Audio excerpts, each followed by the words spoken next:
আসসালামু আলাইকুম।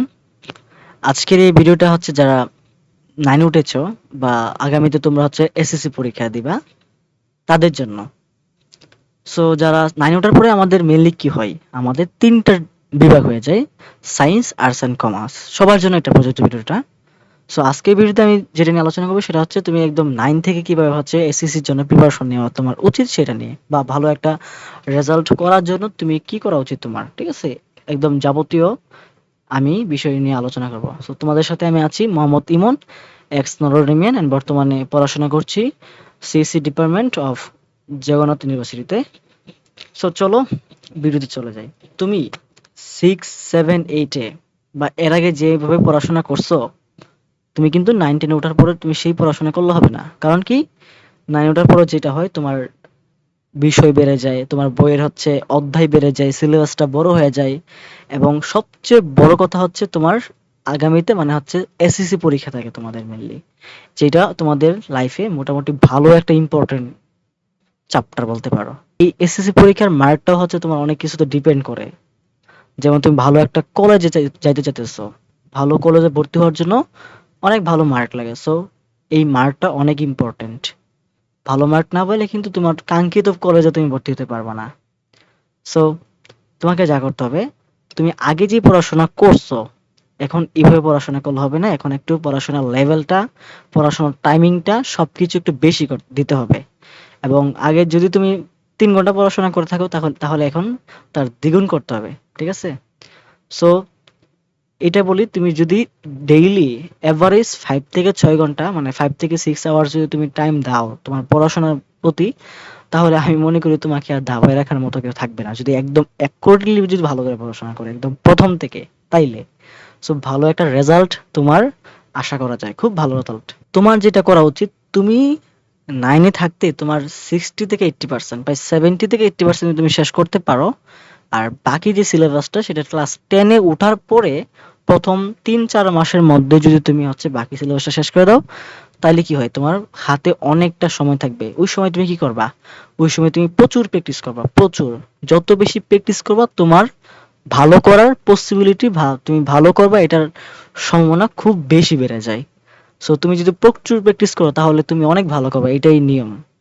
যত বেশি প্র্যাকটিস করবা সব অনেক ভালো করতে পারবা। এটা হচ্ছে নিয়ম।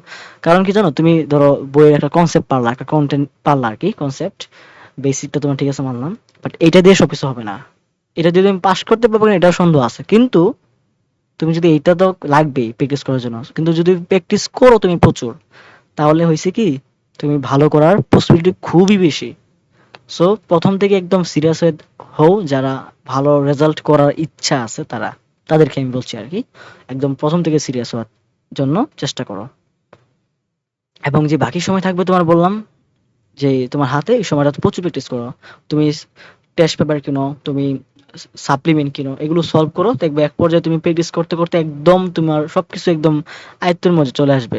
হ্যাঁ, আরেকটা কথা হচ্ছে ভাই, তুমি যে পড়বে একটা চ্যাপ্টার একাডেমিক লেভেলে, তাহলে তুমি কখন বুঝবে তোমার একটা চ্যাপ্টার একদম আসলেই শেষ হইছে? এটা খুব প্রশ্ন আসে না? যে কখন বুঝবো যে আমার আসলেই একটা চ্যাপ্টার একদম পুরোপুরি শেষ হয়েছে?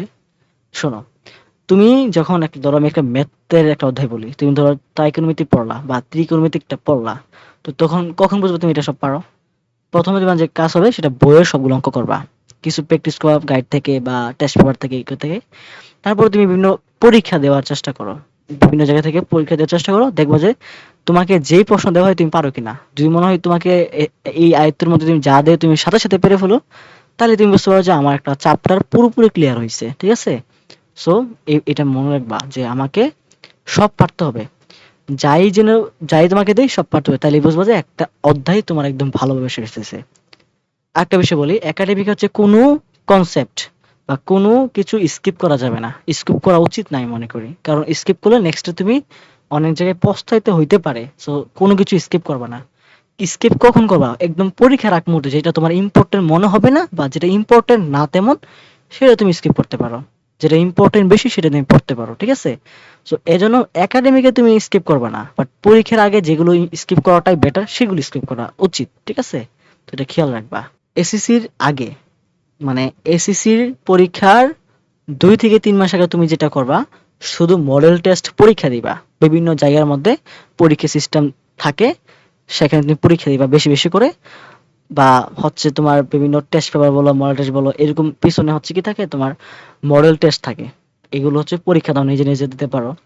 তারপর অন্য একজনকে দিয়ে খাতাটা দেখাইতে পারো, বা তুমি নিজেও দেখতে পারো, তবে অন্যকে দেখাইলে হচ্ছে একটু ভালো হয়। সো প্রচুর পরীক্ষা দিবা এক পর্যায়ে।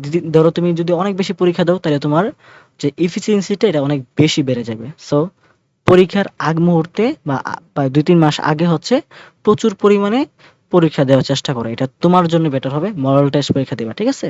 এগুলো তোমার ভালো রেজাল্টের জন্য অনেকটাই কিন্তু কাজে লাগবে। সো যারা ভালো রেজাল্ট করতে চাও তাদের জন্য মেইনলি এই ভিডিওটা, ঠিক আছে? সো আশা করি সবাই বুঝতে পারছো। যদি কোনো প্রশ্ন থাকে তাহলে আমাদের কমেন্ট বক্সে প্রশ্ন করবা, ইনশাল্লাহ আমি চেষ্টা করব এগুলোর উত্তর দেওয়ার জন্য। সো প্রথম থেকেই পড়াশোনা শুরু করে দাও একদম সিরিয়াসলি, তাহলে ইনশাল্লাহ ভালো কিছু ডিজার্ভ করতে পারবা ইনশাল্লাহ। সো সবাইকে ধন্যবাদ। আসসালামু আলাইকুম। সবার জন্য বেস্ট অফ লাক।